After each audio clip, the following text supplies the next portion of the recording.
Welcome, curious minds, to another deep dive. Today, we're journeying to a place that's, well, pretty unique.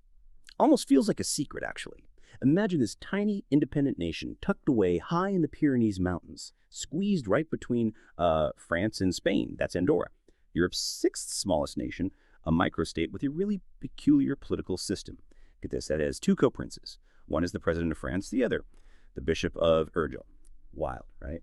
So our mission today is basically to unpack how this principality hasn't just survived, but actually thrived for centuries, navigating these huge global shifts, keeping its own identity. We've got a great stack of sources here: history, economics, the works, to really uncover its resilience, its cultural depth. What do you think is the core question we're tackling for everyone listening? Well, I think what's really fascinating here is understanding how. How exactly has Andorra managed to keep its identity, its stability, despite being so small and, stuck between these major powers? It's not just about reciting facts, is it? We're really looking for those aha moments, the ones that show the strategic thinking, maybe the ingenuity a small community needs to preserve itself over such a long time. Absolutely. That strategic ingenuity, it feels like it's tied right into the land itself, doesn't it? So when we talk Andorra, we absolutely have to start with the landscape, the sheer beauty, but also the ruggedness. It's this incredible natural gift, soaring peaks, these little valleys, really clear waters. I mean, the average altitude is nearly 2,000 meters. And the highest point, Pictacoma Pedrosa, that's almost 3,000 meters high, just majestic. And it's more than just scenery. That geography is deeply woven into their cultural heritage. It's part of their whole outlook. The mountains, for instance, they're seen as the origin of life, but also, interestingly, as symbols of loss, of decay. And things like underground caverns become these thresholds between worlds, almost, while towers and steeples act as memorials, symbols of watching, of vigilance. It's a very symbolic landscape. Yeah, that's fascinating. And digging deeper into the really ancient past, there's archaeological evidence of people living there way back in the late Paleolithic, like 25,000 years ago. Imagine finding early human tools, settlements across the valleys, even high up in the mountains. It shows this continuous deep history. By the early Bronze Age, you had substantial communities down in the low valley of the Valera River. And that deep history just keeps going right into the Roman era. When Rome annexed the area in 27 BC under Augustus, that brought big changes. Infrastructure mainly, like extending paths in the Valera Valley into proper country roads. The Via Augusta even went through there. Roman historians actually made a distinction, didn't they, between Andorra Civitas, the Roman settlement itself, and Andorra Vella, the wider country. So even then, it was seen as somewhat distinct. That constant balancing act, internal development, external pressure, seems to define Andorra.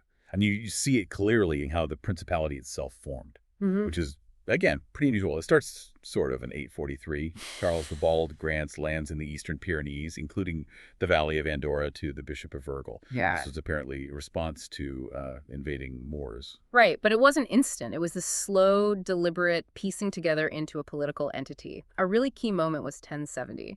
Bishop of Urgell called for a free general council in Andorra, and this council started taking on an autonomous character, still presided over by the bishop, but it laid the groundwork for, self-governance. And that autonomy just kept evolving. By 1179, you have the Valley Council formally established. The Bishop of Urgell appointed these syndicates kind of like local reps or administrators, basically delegating power, empowering local rule. And then came the big shift in 1266, the joint co-princedom with the Count of Foix. Which wasn't static either. That co-prince title shifted around to the King of Navarre in 1133. Right, and then eventually landing with the King of France in 1343, though arguably with limited actual power on the ground. This constant shifting, adapting allegiances, sharing power, it's not just trivia, is it? It feels like a lesson. Absolutely. For a microstate, maybe that extreme flexibility, that willingness to balance different influences is the ultimate survival strategy, a masterclass in dynamic political identity. But what about the Charlemagne connection? That's a big part of their story. Yes, the legend. It really raises questions about how historical narratives shape national identity, doesn't it? Andorrans traditionally credit Charlemagne with their founding. Stories of his nephew Roland saving them, Charlemagne granting a charter, allowing them to choose boys from among themselves to govern. Yet later on, by 992, these usages from the Count of Foix, these early laws and customs, they removed the Charlemagne references, and that allowed the kings of Aragon to basically consider Andorrans their subjects. So quite a contrast. What do you make of that reliance on the Charlemagne myth? It's fascinating, isn't it? It really shows how a founding myth even if the history gets murky later, can just embed itself in a nation's identity. Gives that sense of purpose, unique origin, almost separate from later political facts.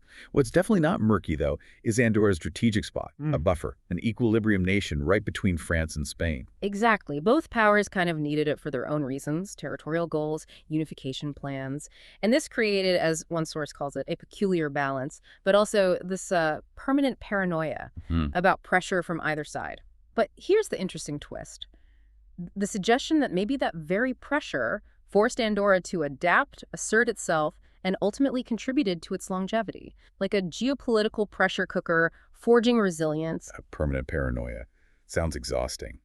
But maybe that's what kept them agile, because bigger European events definitely sent ripples their way. Like the French Revolution. That introduced French as a diplomatic language, weakened the parish system a bit, apparently, though local institutions stayed almighty in practice. And if we zoom out to the World Wars, Andorra's neutrality is quite remarkable. During WWI, France was the monitor nation for Andorra's League of Nations application, which led to some tricky situations, like France just unilaterally getting rid of passport controls, even though Andorra was meant to avoid trade with warring nations, a real tightrope walk. Yeah, and that tightrope act continued right after the Spanish Civil War, didn't it? 1939, General Franco seals the borders. And then there's this really quite shocking incident, a commando of Spanish police murdering over 200 people on Andorran soil. Yet, amazingly, Andorran authorities didn't push for clarifications. It's stark. It wasn't weakness, perhaps, but a brutal kind of calculation, prioritizing long-term survival, avoiding getting drawn in over demanding immediate justice. Harsh geopolitical realism for a tiny state. Wow. Okay, so post-WWII, things start shifting again towards development. Yes, significantly. A big influx of French and Spanish tourists started coming. Plus, Swiss banks opened branches drawn by Andorra's, let's say, favorable tax situation. And a huge piece of infrastructure was the road from Axel-en-Metz to Andorra la Vella, fully operational by 1957. That really opened the country up economically. Right, literally paving the way for modern Andorra. And its whole complex journey towards European integration, which eventually set the stage for today's economy. Which brings us to now, modern Andorra, where the economy is overwhelmingly driven by tourism. We're talking 80% of GDP, the main draws. Shopping, skiing, outdoor stuff. Being close to big cities in Spain and France helps hugely, of course, and they built for it. Hotels jumped from, 55 in 1965 to nearly 130 by 1998. That's quite a boom. Huge. And the ski infrastructure is extensive. Over 300 kilometers of skiable area, all linked up. It's the main employer for a lot of people. But it's not just winter. Summer tourism is big, too. Over 70 hiking trails, loads of adventure sports promoted by these federated clubs. It's year-round, really. Beyond the economy, though, there's this distinct cultural heritage. You mentioned the landscape symbolism, but there are physical things, too, right? Prehistoric dolmens, these beautiful Romanesque churches. Exactly. And the Christian faith, brought by the Visigoths way back, that became a really unifying and protective element during those more isolated medieval times. You mentioned that philosophical duality earlier about the mountains. Yes, this idea of the mountains as the cradle, the origin, but also symbolizing loss and decay. It's intriguing, and architectural features take on meaning, too. Vaults and domes symbolizing heaven, while towers and steeples become memorials of time and vigilance. It's a culture really rich in that kind of symbolism. And the language, Catalan, that seems absolutely central. Oh, completely. It's described as the principal and most potent symbol of Andorran identity, a real marker. And our sources point out how they've been quite clever, actually, assimilating influences from other languages while really doubling down on protecting their own speech. Linguistic resilience, you could call it. And they celebrate that resilience. The calendar sounds packed with festivals. It really is. You've got winter carnival masks, parades, burning this big cake called a carnestoltes. Then in spring, Holy Week, Corpus Christi, Epiphany with decorated cars collecting toys for kids. And there's this unique thing called digioma on Carnival Sunday. People speak only gibberish to openly mock public figures. Quite something. Sounds lively. But like anywhere, Andorra faces modern challenges too.